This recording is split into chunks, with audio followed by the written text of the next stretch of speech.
Guys, welcome to our channel. आज हम class 11th के केमिस्ट्री का चैप्टर नंबर 6 इक्विलिब्रियम का प्रॉब्लम नंबर 6.9 करने जा रहे हैं। Let read the question. Question के अंदर हमें क्या बोला है, 3 mole of the PCl5 kept in the 1 litre closed reaction vessel was allowed to attain the equilibrium at the 380 kelvin. Calculate the composition यानी कि concentration of the mixture at the equilibrium. और हमें Kc जो है वो दे रखा है। तो देखो बोल क्या रहा है, ये कह रहा है कि हमने क्या किया, 3 मोल ऑफ दी PCl5 को एक 1 लीटर के क्लोज्ड वेसल के अंदर रखा और उसे इक्विलिब्रियम अचीव करने दिया 380 केल्विन के अंदर। इक्विलिब्रियम में वो कितने बचे होंगे, उनका कॉम्पोजिशन कितना होगा, वो हमें बताना है। और Kc जो है वो हमें क्वेश्चन के अंदर दे रखा है। तो देखो सबसे पहले क्या होगा कि जो हमारा PCl5 है वो क्या कर रहा होगा, वो हमारा PCl3 और क्या दे रहा होगा, Cl2। इसका पहले हमारा मतलब इसके आगे वाले हमने प्रॉब्लम में देखा था ये वाला रिएक्शन, ठीक है। इनिशियली जब हमारा टाइम जो है वो 0 है तो इसके कितने मोल है, 3 मोल, और इनके कितने कितने होंगे, 0 मोल होंगे। क्योंकि इनिशियली जब रिएक्शन स्टार्ट होगी तो सिर्फ हमारा रिएक्टेंट ही होगा, इनिशियली प्रोडक्ट थोड़ी ना बन जाएगा, ठीक है। अब क्या होगा कि कुछ देर बाद ना हमारे कुछ प्रोडक्ट बन जाएंगे। जब टाइम हमारा इक्विलिब्रियम आएगा तो कुछ प्रोडक्ट बन जाएंगे, x और x मान लेते हैं। और जब ये x और x बन रहे हैं तो ये हमारा कितना कम हो जाएगा, 3 - x जो है वो कम हो जाएगा, बिल्कुल हो जाएगा। अब Kc जो है इस रिएक्शन की वो क्या होगी, प्रोडक्ट अपॉन में रिएक्टेंट। प्रोडक्ट के कंसंट्रेशन कितने हैं, x² है, और रिएक्टेंट कितना है, 3 - x है हमारा। Kc जो है वो इस क्वेश्चन के अंदर हमें दे दिया हुआ है कि Kc जो है वो हमारी कितनी है, Kc है 1.80, ठीक है, जिसको हम क्या लिख सकते हैं, डायरेक्टली 1.8 भी लिख सकते हैं। अब क्या करो कि ये वाला टर्म पूरा यहाँ मल्टीप्लाई कर दो, 1.8 3 - x, ठीक है, इज इक्वल्स टू क्या हो जाएगा, x² हो जाएगा।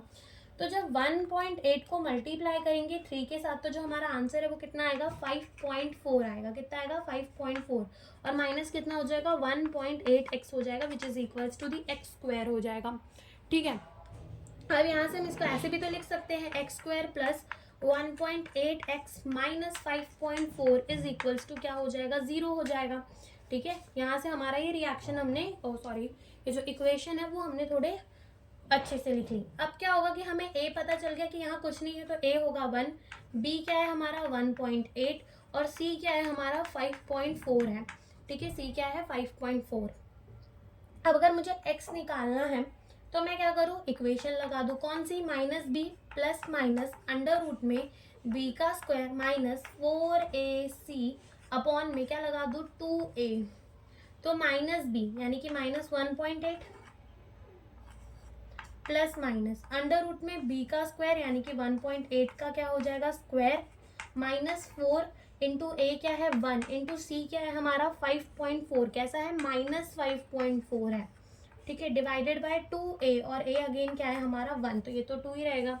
अब यहाँ से ये क्या बचेगा, 1.8 प्लस माइनस अंडर रूट में 1.8 का स्क्वायर कितना होगा, 1.8 इंटू 1.8 करेंगे तो कितना आ जाएगा, 3.24, ठीक है, माइनस 4 इंटू 1 कितना रहेगा, 4, एंड 4 इंटू 5.4 करेंगे तो आंसर कितना आएगा, -2.21.6 डिवाइडेड बाय क्या हो जाएगा, 2, ठीक है।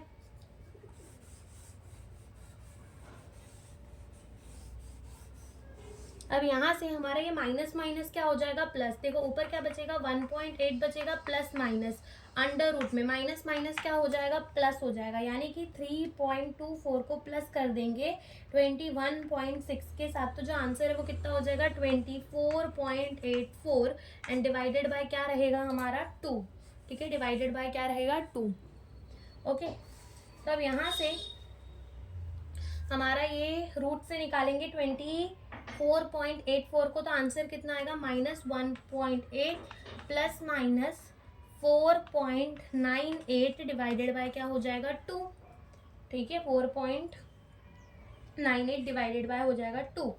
तो एक बार प्लस रखना पड़ेगा, एक बार माइनस, लेकिन प्लस रखेंगे तो देखो कैसा हो जाएगा कि -1.8 plus 4.98 divided by 2, plus minus हो जाता माइनस, और हमारा आंसर जो है वो पॉजिटिव में आता, ओके और जब अगर हम माइनस ही रख देते जैसे -1.8 -4.98 and divided by 2 minus minus plus तो हो जाता है, लेकिन यहाँ आंसर कैसा आता है, नेगेटिव में आता है। नेगेटिव में हम आंसर को कंसिडर नहीं करेंगे तो हमें क्या रखना पड़ेगा, पॉजिटिव में।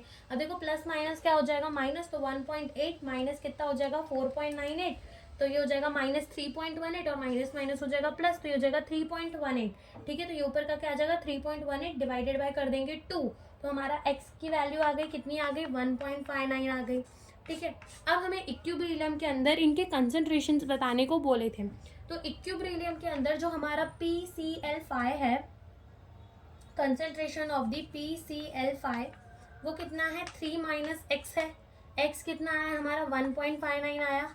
और जो हमारी PCl3 की कंसंट्रेशन है वो बराबर है किसके, हमारे Cl2 के कंसंट्रेशन से, जो कि कितनी है हमारी x यानी कि कितनी 1.59। तो ये हमारी कंसंट्रेशन किसकी आ गई, PCl3 एंड Cl2 की आ गई। वाइल हमारे PCl5 की कंसंट्रेशन कितनी होगी 3 - 1.59, यानी कि इसकी कंसंट्रेशन कितनी हो जाएगी 1.41 जो है इसकी कंसंट्रेशन हो जाएगी इतनी मोलार। ठीक है, इतनी क्या हो जाएगी मोलार, इसकी कंसंट्रेशन इक्विलिब्रियम में आ गई। तो यही हमसे इस क्वेश्चन के अंदर पूछा। तो thank you for watching the video.